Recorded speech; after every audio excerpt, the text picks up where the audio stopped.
Nous sommes sur Fréquence Évasion en compagnie de Monsieur Hubert Courrier. Eh bien, nous allons découvrir Saint-Raphaël. Monsieur Hubert Courrier, bonjour et merci d'être avec nous. Oui, bonjour. Alors, si vous le voulez bien, on pourrait situer Saint-Raphaël. Comment fait-on pour venir à Saint-Raphaël? Eh bien, déjà, nous sommes sur la Côte d'Azur. Donc, on est une station balnéaire de la Côte d'Azur. Et il y a un repère qui est simple. On est à égale distance. Donc, c'est dans le Var, on est à égale distance entre Saint-Tropez et Cannes. Voilà deux repères vraiment importants. On est à 40 km de l'une et de l'autre des deux cités.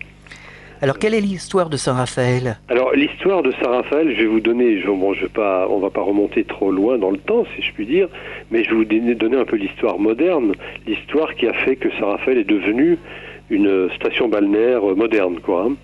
Et cette période, on la situe à la fin du 19e siècle, dans les années 1890, où un génial, et d'ailleurs il y a beaucoup de noms ici de monuments qui portent son nom, un génial Félix Martin, polytechnicien, ingénieur, qui a monté vraiment la ville et construit le casino, les hôtels, parce qu'ici on avait une tradition d'hôtels, de palace, quoi. Promenade des Bains, donc c'est lui qui a développé également une église qui est de style néo-byzantin, mais que lui a construite, et donc à la fin du 19e, c'est sous la conduite de Félix Martin développé vraiment le Saint-Raphaël moderne, celui de la station balnéaire en quelque sorte, avec tous les monuments et les infrastructures nécessaires. Alors dans cette histoire-là, il faut savoir que Félix Martin était aussi quelqu'un de passionné d'art, et il a invité beaucoup d'écrivains pour y résider, ce qui a fait donc au début du 20e, fin du 19e, début du 20e, de Saint-Raphaël une cité très très connue, quoi. Donc sont venus y résider beaucoup d'écrivains, George Sand, Victor Hugo, Alexandre Dumas, Théophile Gautier, et puis Alphonse Karr aussi, qui a laissé une superbe maison close, Frédéric Mistral aussi, bien sûr, oui. Guy de Maupassant, et puis on a aussi des compositeurs. Il y a Charles Gounod qui est venu à Saint-Raphaël, et c'est à Saint-Raphaël qu'il a composé son Roméo et Juliette notamment. Voilà, donc c'est l'époque du développement de très belles villas. Il y a notamment une villa que l'on visite encore aujourd'hui, avec dans son jardin des vestiges du Palais des Tuileries, qui a été démoli en 82 par la commune. Donc on a à cette époque, fin du 19e, début du 20e, une station qui est en train de se lancer, de se construire avec toutes les infrastructures, un port, etc. Alors voilà un peu l'histoire moderne de Saint-Raphaël, telle qu'elle apparaît encore aujourd'hui, dont on a encore quelques vrais vestiges aujourd'hui à Saint-Raphaël, et qui forment encore l'impression qu'on a quand on arrive à Saint-Raphaël, d'une ville, d'une station balnéaire où on a construit pour que la vie soit agréable, avec un certain nombre de façades charmantes, de villas que l'on continue à visiter. Alors justement, quels sont les monuments, les musées, les curiosités que l'on peut trouver à Saint-Raphaël quand on se promène au détour des rues ou même dans les environs? Alors, dans les environs, vous savez que sur cette côte d'Azur où on est, là, beaucoup de stations se sont développées. Alors à Saint-Raphaël, on est voisin d'une commune qui s'appelle Fréjus, qui a gagné un patrimoine romain important, Rome de théâtre antique qui a été restauré, de d'arènes qui vont l'être complètement, et puis un centre-ville qui a vraiment cette marque romaine. Voilà, Saint-Raphaël, c'est un petit village de pêcheurs au début, donc on a gardé une petite vieille ville qui est d'ailleurs très charmante, qui abrite également un musée archéologique sous-marin, parce qu'ici c'est la caractéristique de Saint-Raphaël, il y a beaucoup de choses dans le fond de la mer, des choses qui sont venues notamment à l'époque romaine, puisqu'il y a pas mal de galères qui se sont échouées dans les rochers vers l'Estérel. Et dans cette optique-là, donc beaucoup de choses ont été découvertes dans les fonds marins. Il y a de la guerre aussi, il y a quelques épaves assez connues. Et donc de ça, notamment de l'époque romaine, on en a fait un musée d'archéologie sous-marine où des éléments de galères romaines ou bien d'amphores, etc., de ce que transportaient ces galères ont été remontés. Et ça constitue un musée, donc essentiellement de l'époque romaine, qu'on appelle le musée d'archéologie sous-marine à Saint-Raphaël, et qui est situé dans la vieille ville, avec une église des Templiers, puisque ce sont les Templiers qui ont développé la ville, mais là on remonte beaucoup plus loin que le 19e siècle, on est dans les 13 et 14e siècle. Aujourd'hui, on fait toujours des recherches dans les fonds marins? Alors, continue, oui, il y a un centre d'archéologie sous-marine, donc une zone qui est protégée entre moins 80 et moins 120 mètres de profondeur, qui donne lieu à des fouilles en quelque sorte. Hein. Mais enfin, c'est une zone protégée et c'est un peu plus délicat de faire des fouilles, bien sûr, à cette profondeur-là, mais on continue effectivement à rechercher. Ça se voit pas en surface, Non. mais on garde ces belles images dans la sûr. tête, puisque faut savoir que Saint-Raphaël, c'est aussi un endroit très prisé pour la plongée sous-marine, parce que les fonds sont beaux également. Il y a des clubs de plongée? Il y a 7 clubs de plongée à Saint-Raphaël, de plongée sous-marine, qui travaillent d'ailleurs dans un réseau de clubs, quoi. Donc il y a des gens qui viennent toute l'année, y compris l'hiver, puisqu'on peut maintenant plonger avec les combinaisons spéciales, on peut plonger quelle que soit la température de l'eau, quoi. Donc toute l'année on a puis l'été bien sûr, alors là ça devient beaucoup plus touristique où des gens s'initient à la plongée sous-marine. Mais en dehors de l'initiation, il y a des clubs qui accueillent toute l'année des clubs de plongée de toute la France. C'est connu, la zone notamment on retrouve une des caractéristiques principales de Saint-Raphaël, c'est qu'on a le massif de l'Estérel, et la principale caractéristique, c'est que ce massif fait de roches rouges, un très joli massif, plonge dans la mer. Donc on retrouve en sous-marin le même relief qu'en haut, qu'à la surface, et vous imaginez qu'il y a des fonds, c'est grâce à ça aussi qu'il y a des galères romaines qui se sont échouées. Et vous retrouvez des choses très belles qui ont été colonisées par des poissons, par des coraux, des choses comme ça, au niveau de la côte, quoi. Hein. Et ça, faut savoir que ça, en fait, c'est la caractéristique. On a 36 km de côte. Hein. On est d'une des communes les plus étendues à ce niveau-là, sur le bassin méditerranéen, et donc une côte qui est très découpée. Ça, c'est un atout aussi, c'est très beau. Oui. On traverse aussi la Corniche d'Or. La Corniche d'Or, c'est magnifique. Qui permet de passer dans l'Estérel, en route de Corniche, bien sûr, comme son nom l'indique, mais qui permet aussi de voir un peu la profondeur Et c'est une zone, alors ça aussi c'est une caractéristique, c'est un atout pour nous, c'est qu'on a 6000 hectares ici de l'Estérel qui sont classés, donc qui sont protégés, vierges de toute construction, c'est ce qui est important. Alors on pourrait parler des fêtes et manifestations que l'on retrouve chaque année, ponctuellement. Quelles sont les fêtes et manifestations de la région ? Alors de la région de Saint-Raphaël ou de la région ? Non, de Saint-Raphaël. De Saint-Raphaël, parce que Saint-Raphaël a une tradition, hein, c'est un village de pêcheurs à l'origine, donc chaque année on refait au niveau de tout début août, pendant la période touristique, c'est ce qui est intéressant, une fête traditionnelle qui est la fête des pêcheurs, où là c'est une fête votive, donc on fête effectivement ça de façon religieuse, mais en même temps il y a tout un côté populaire avec des batailles de fleurs, notamment sur le port, le vieux port, qui sont très très très belles. L'été aussi on a un festival de jazz qui est en sa 19e édition.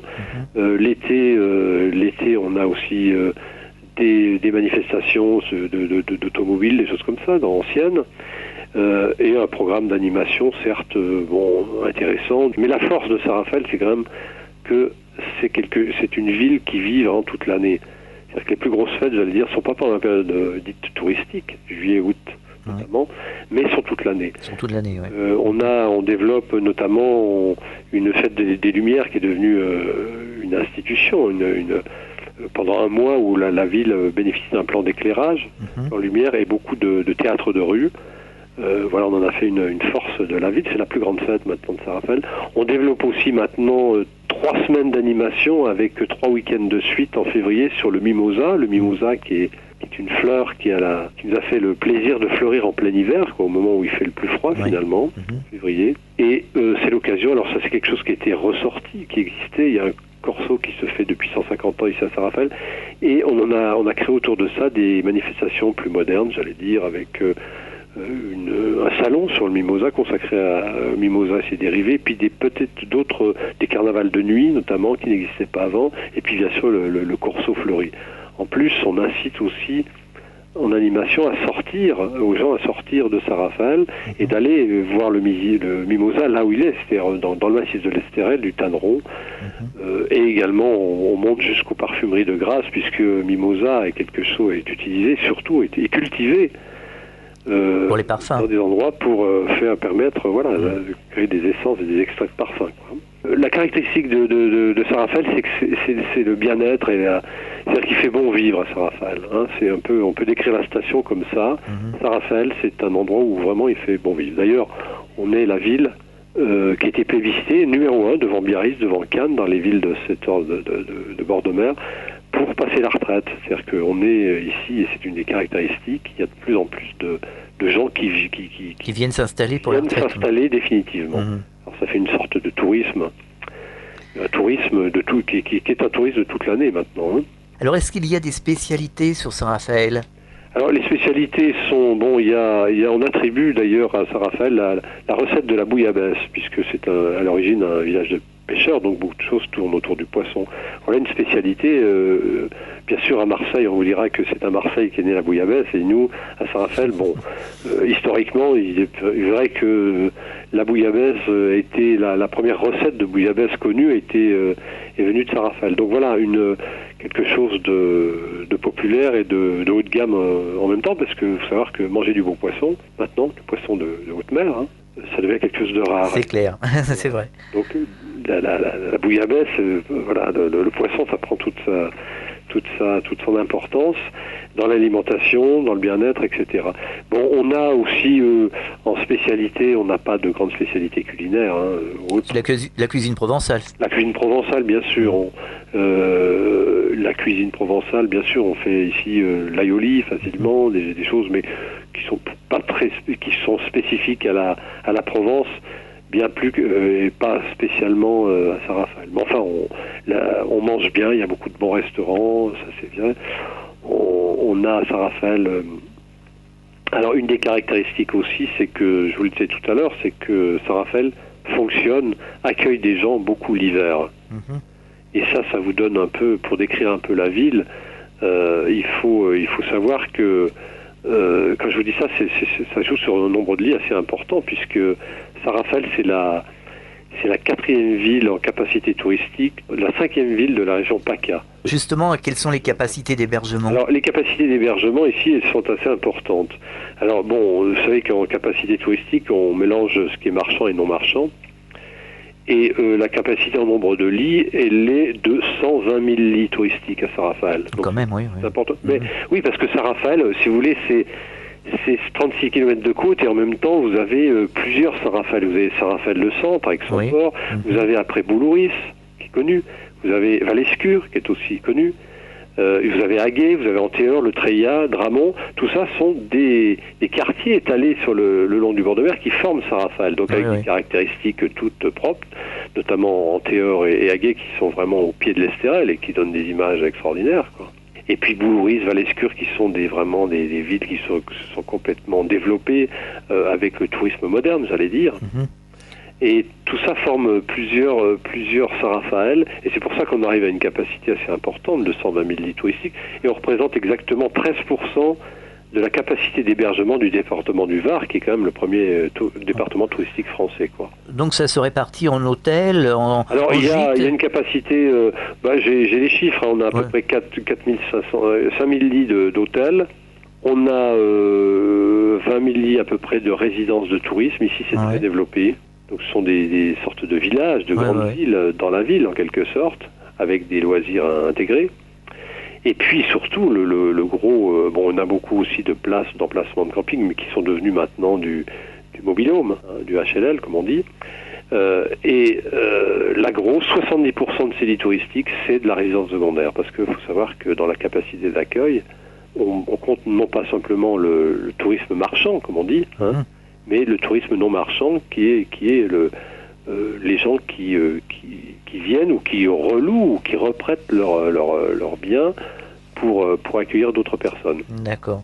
Donc tout ça forme effectivement, on a un développement assez énorme de la résidence secondaire. Mais il ne faut pas voir ça comme un inconvénient, mais non, au contraire. quelque chose de rassurant. Bien sûr. Ça veut dire qu'ici, les gens se plaisent bien, quoi. Alors, si vous aviez un message adressé aux auditeurs de Radio Fréquence Évasion, ce serait quoi, justement, pour les inciter à venir découvrir Saint-Raphaël pour ceux qui ne connaissent pas ? Ceux qui connaissent pas, moi je leur conseillerais de prendre, pas simplement de passer comme ça dans la ville, puisqu'on n'a pas le temps de voir, mais de se prendre quelques jours en dehors de la haute saison, au mois de mai, ou même en hiver, parce qu'en hiver il y a aussi une ambiance intéressante. On joue beaucoup sur les couleurs, on joue beaucoup sur le climat ici, hein, et puis sur les paysages, puisqu'on a un patrimoine naturel qui est assez développé, assez étalé le long de la côte, et qu'il faut un peu de temps pour voir tout ça. Quand on vient à Saint-Raphaël, il faut vraiment venir dans l'Estérel, s'y promener. Il y a des couleurs, des odeurs, soit en VTT, soit à pied. Il faut vraiment se promener le long des calanques, des criques, et puis il faut venir aussi dans le centre-ville, parce qu'il y a un côté station balnéaire, il y a du monde toute l'année. Le message, c'est que faut pas venir comme ça à Saint-Raphaël, simplement l'été, se dire tiens, il y a des plages, etc., et puis repartir, mais sentir un peu toute cette ambiance qui conduit finalement au bien-être, quoi. Alors justement, un dernier mot avant de nous séparer. Est-ce qu'il y a de l'artisanat à Saint-Raphaël? Est-ce qu'il y a des peintres, par exemple? Non, dans la vieille ville, il y a pas tellement d'artisanat. Il y a quelques artisans, etc. Il y a bien sûr dans le centre-ville, vous trouvez dans la vieille ville, vous trouvez tout l'artisanat traditionnel. Mais c'est pas quelque chose de très développé. C'est surtout, nous on travaille beaucoup. Notre patrimoine, il est surtout naturel ici. Basé sur le bien-être, la douceur de vivre. Je pense que c'est ça. Alors si vous le voulez bien, on va rappeler les coordonnées de l'Office de tourisme. Alors l'Office de tourisme, c'est le 04 94 19 52 52. 04 94 19 52. D'accord. 52. Et surtout, un site internet. Oui, on a un site qui s'appelle sarraphael.com. Et surtout, j'allais dire, quand on veut connaître bien, on a une centrale de réservation ici, qui permet justement de bénéficier de produits à des prix intéressants, produits touristiques, hébergement plus activité toute l'année. Et ça permet, cette centrale, en consultant un peu en l'appelant par téléphone ou bientôt sur le site internet, en l'appelant au 04 94 19 10 60, 04 94 19 10 60, ça permet de trouver assez vite le séjour. Et puis on a des hôtesses à la centrale de réservation qui écoutent les gens et qui essaient de leur trouver un peu ce qu'ils recherchent. C'est autant un hébergement qu'une ambiance et qu'un prix.